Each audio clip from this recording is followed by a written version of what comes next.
So good afternoon, I'm Pedro Fernandes. I am from Portugal and I work in bioinformatics training as an organizer and trainer for the last 15 years.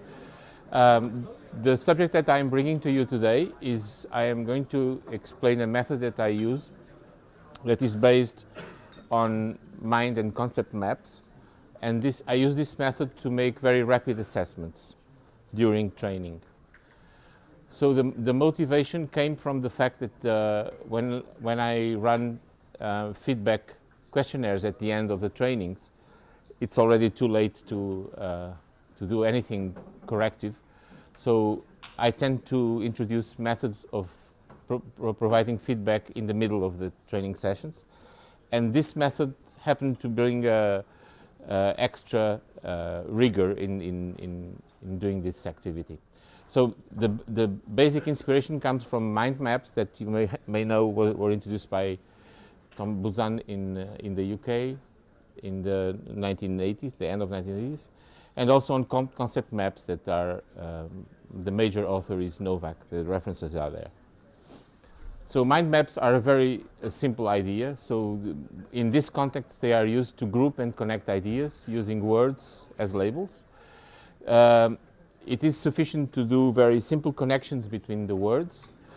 The visual representation helps a lot in memorizing, and the relationships between the clusters of terms help in constructing an understanding in itself. So you will see from the feedback that I had that this is achieved. So this is an example of a mind map built by the teacher of one of my training courses. And you see that it is quite well organized, and there is a first layer of high-level concepts, and the terms below are lower in hierarchically lower importance. So there are several ways in which you can use these maps in a training course for a quick assessment without interrupting the course very much. So these are three of the most successful ways. So we can, for example, present only the first inner layer, the terms in white there, and leave all the others blank and ask the participants to go from a list and place the terms in the right place. Another way would be to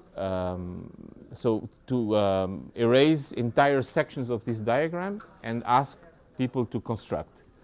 And to do this, I come back to this slide because to do this I use a open source software called XMind that is available for very many platforms, and anybody can use it.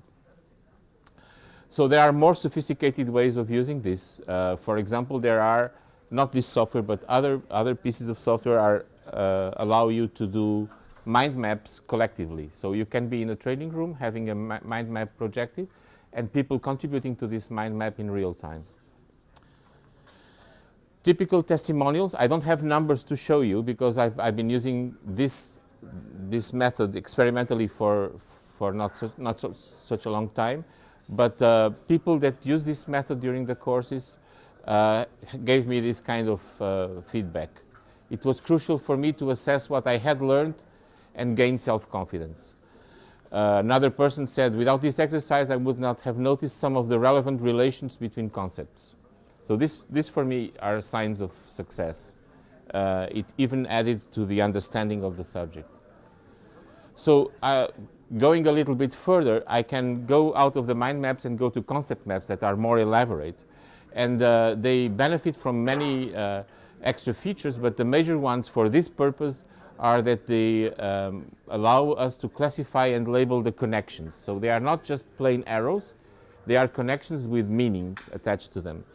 And they also represent cross-links between different domains, meaning that if we have a mind map, or in this case a concept map explaining a concept in one situation, we can move from one context to another and compare the different meanings. So this is an example of a mind map, not from a bioinformatics course, but from some other situation, from the author of the method. And I picked this one because it's quite well detailed in the explanations. And it also has icons that can be clicked. So you can follow this, it's published and it's readily available. So in terms of further development of this method, we intend to explore the method in different conditions and collect quantitative results. We expect the method to become more popular if more people use it in training situations. But we are also trying to use this method prior to the courses to describe the content of the course graphically, because visually it's much easier to explain to people that are newcomers to a subject. We would like to develop metrics for using these mind maps to characterize learning efficiency. And to do that, the experiments that I'm doing now are based on using software that measure distances between graphs. And basically I'm using software that is used for protein-protein interactions, but for this purpose it's perfectly all right. So this is it, this is the end. Thank you very much for your attention.